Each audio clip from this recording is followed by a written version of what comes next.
Okay, so good evening, everyone, and welcome to day two of Youth Climate Action 2025. I'm Hania here. Thank you for joining from across time zones. Today's discussion focus on climate justice and the North-South divide, with this special look at how the West, the US, UK, EU, and Canada can bridge climate finance gaps. This is crucial conversation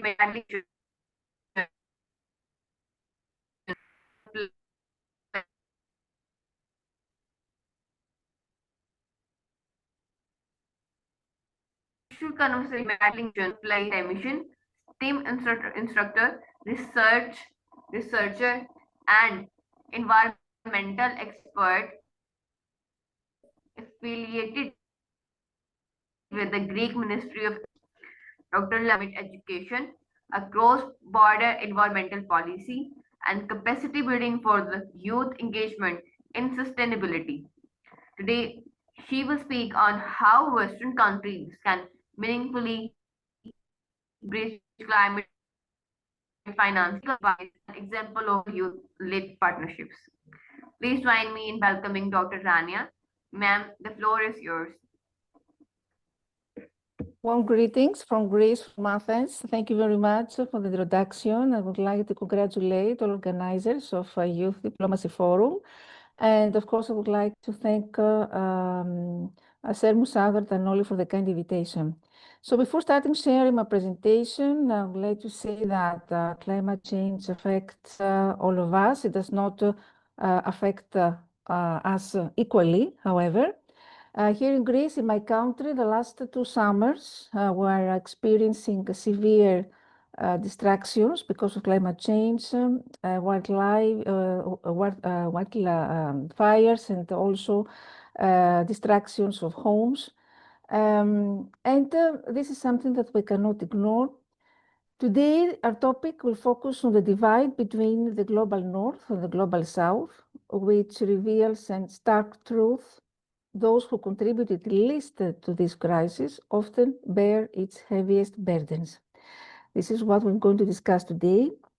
Climate justice asks us not only to examine emissions or temperatures, but to confront fairness, equity, responsibility. And it reminds us that climate solutions must go beyond technology. They must address historical inequalities, economic systems, and social realities. It insists that the path forward must be the path where no nation, no community, and no person is left behind.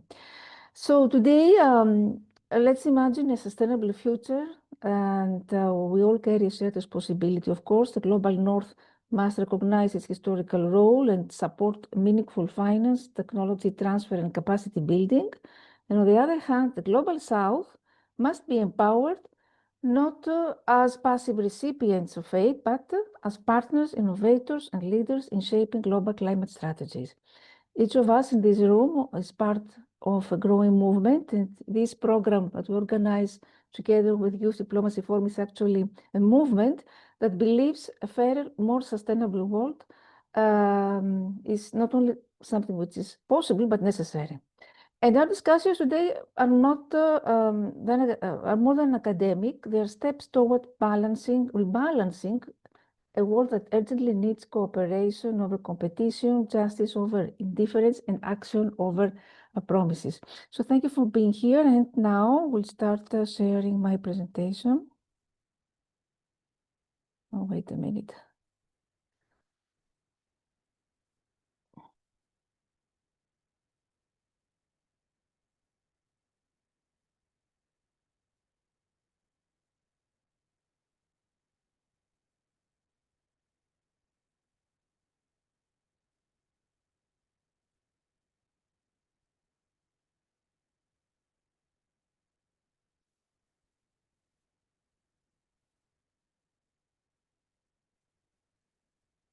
Oh, my God.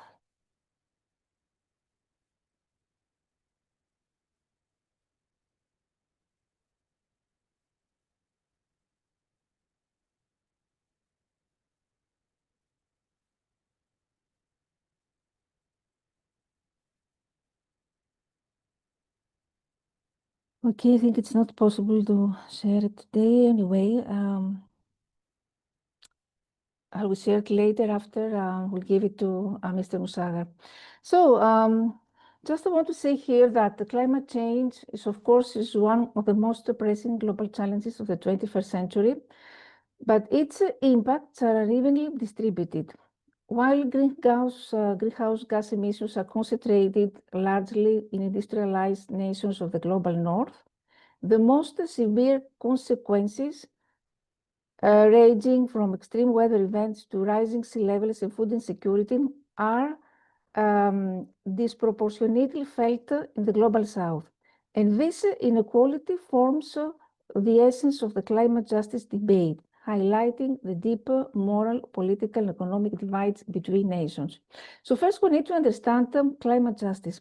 Climate justice links environmental issues with social justice, emphasizing the responsibility of those who have contributed most to climate change, to lead efforts in mitigating its impacts. So the principles here extend beyond national borders, asserting that developed countries historically responsible for the carbon emissions have an ethical obligation to assist the developing nations in adapting to and coping with the climate-related challenges. So climate justice is this concept, we could say, that addresses the ethical and political dimensions of climate change. It recognizes that while climate change is a global issue, its causes and impacts are unevenly distributed. And key principles include equity. Countries and communities have contributed differently to greenhouse gas emissions. Responsibility, those who have historically contributed more should bear greater responsibility for mitigation and support. And vulnerability, those who are least responsible often face the harshest consequences. So now the North-South divide is this socioeconomic and environmental disparity between industrialized wealthy nations in the global North and developing countries in the global South. So on one hand, we have wealthy industrialized countries like USA, European Union, and Japan, and these nations have contributed, as I said before, the most greenhouse emissions. On the other hand, we have global South, mostly low and middle-income countries. And historically, the North has benefited from industrialization, fossil fuel consumption, economic growth, often at the expense of natural resources and environmental degradation. In contrast, countries in the South frequently face poverty, limited infrastructure, and vulnerability to climate-induced disasters. So examples of this divide can mention the small island developing states where rising sea levels threaten entire nations, though they contribute almost nothing to global emissions. The African nations where droughts and desertification harm agriculture, exacerbating poverty and food insecurity, and industrialized countries which can invest in renewable energy, protect populations from extreme weather with advanced infrastructure. So how this divide manifests in the climate change, already we mentioned. We expect the responsibility from global north. And of course, here we can mention the programs of Green Climate Fund, which are intended to provide financial and technical assistance to developing nations for climate adaptation and mitigation. Of course, there are debates persist over adequacy, accessibility, and the ethical obligation of wealthy nations. Here in Europe, actually, we have the European Union Green Deal agenda.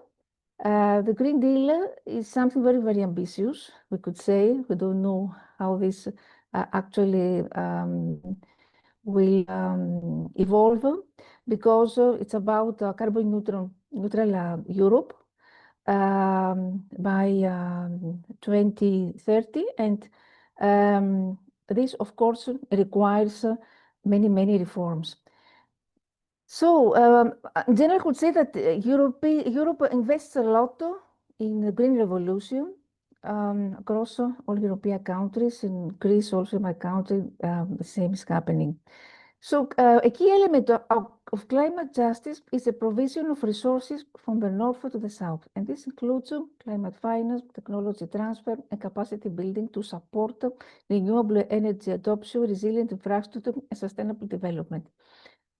While frameworks like the Paris Agreement recognize these principles, implementation often falls short, with funding gaps and bureaucratic articles limiting effective support. So some cases in climate justice, the historic responsibility that I mentioned underpins call for financial compensation and technology transfer. Global South countries often lack the funds to invest in renewable energy or climate resilient infrastructure. The loss and damage, because countries in the Global South face irreparable damage. So climate justice advocates argue that the North should provide compensation and equitable participation, because developing nations demand fair representation in climate negotiations, and policies should consider development needs alongside climate goals. So some challenges to achieving climate justice: limited financial commitments. Pledges from developed nations often fall short of actual needs in the Global South. The political resistance, domestic priorities, and fossil fuel dependence can delay mitigation and aid. The inequitable implementation, because even when funds are allocated, corruption or poor planning can prevent benefits from reaching the most vulnerable. And definitely another challenge is the global coordination gaps, because lack of cooperation among nations and fragmented climate policies can undermine collective action. What about climate migration and displacement? We have the so-called climate refugees, because rising sea levels, floods, desertification, extreme weather force communities to leave their homes. So we talk about huge impacts. Countries in the Global South often lack the resources to provide relocation or support living communities vulnerable.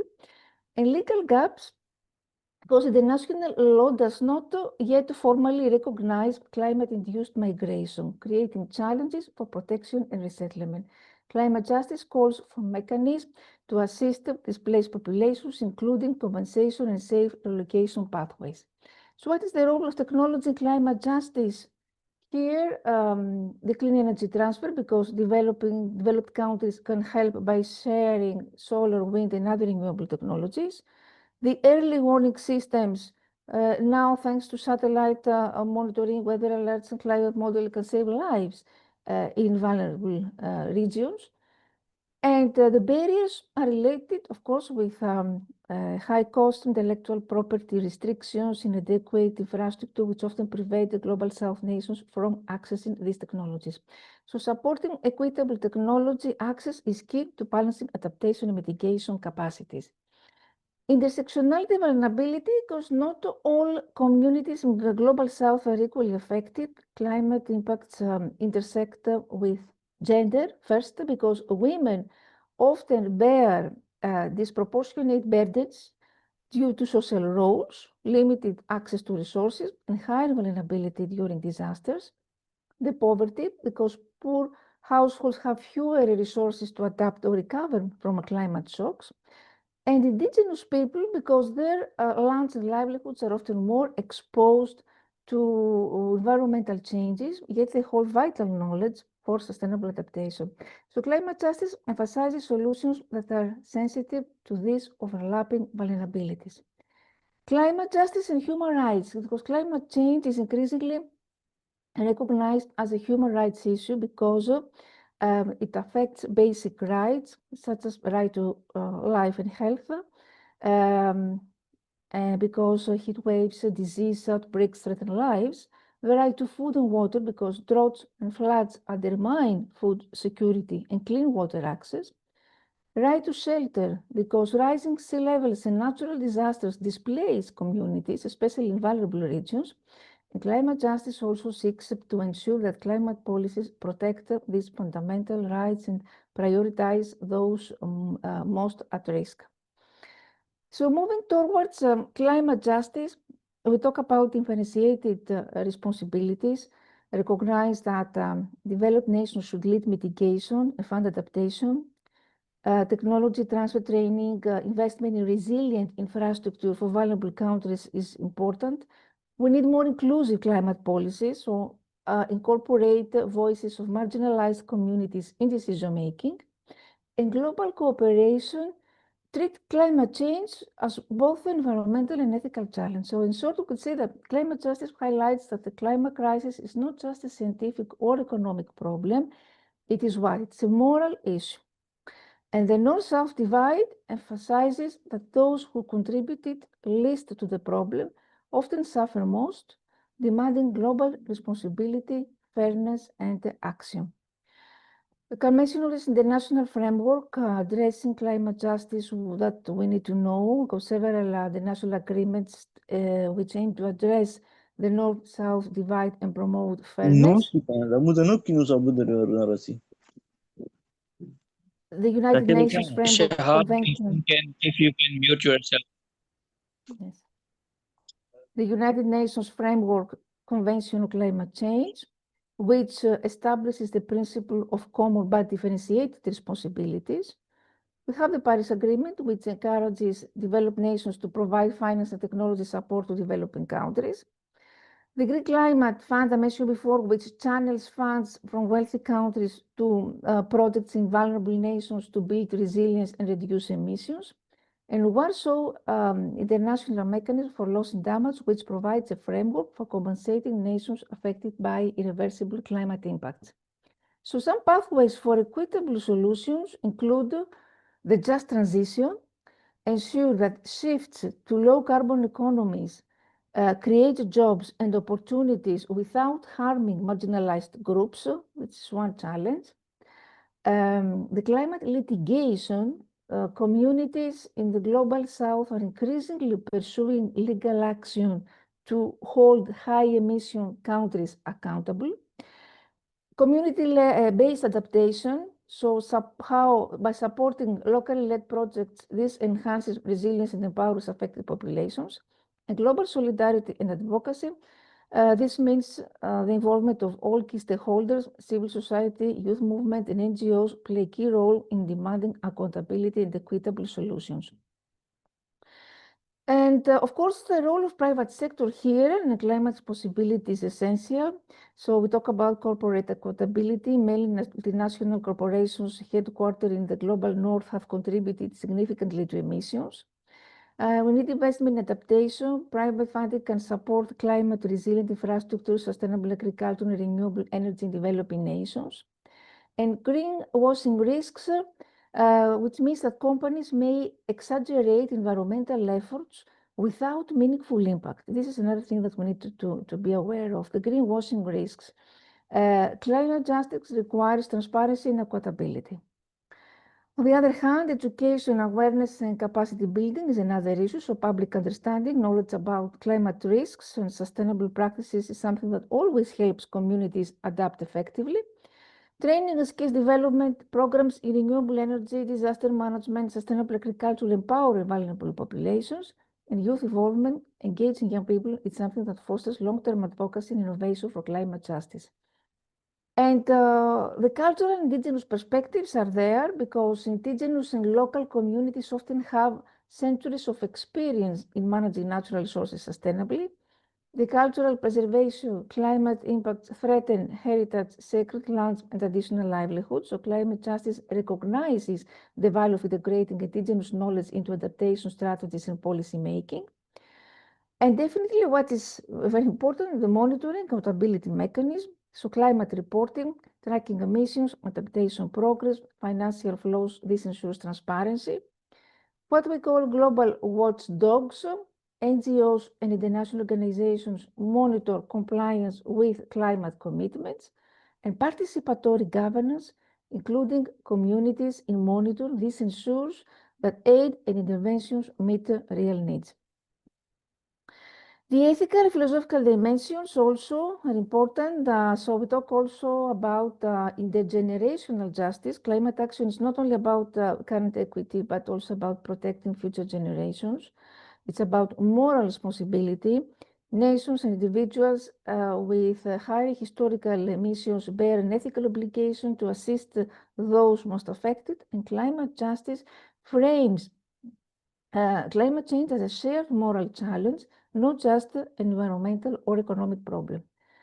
Finally, global cooperation and equity, because addressing the North-South divide requires equitable global cooperation. Policies must ensure that adaptation strategies prioritize the most vulnerable populations, while mitigation efforts hold high-emission countries accountable. And equitable approaches also involve including voices from the Global South in international negotiations, promoting environmental democracy and embedding social justice into climate policies. So some future directions: more enhanced global cooperation, strengthening frameworks like the Paris Agreement in order to enforce commitments, climate finance reform, so ensuring funds reach vulnerable communities efficiently and effectively, integrated solutions combining mitigation, adaptation, development, and human rights approaches, and empowering the marginalized, so giving vulnerable communities a real voice in decision-making processes at local, national, and global levels. Therefore, climate change is a universal challenge, but its causes and impacts are unevenly distributed. So this North-South divide underscores the need for climate justice, ensuring that those historically responsible for emissions take responsibility and that vulnerable populations in the global South receive the support needed to adapt and thrive. And achieving this requires not only financial and technological assistance, but also commitment to global equity, solidarity, and shared responsibility. Thank you very much for your attention and patience, and for any question, I'm here to discuss.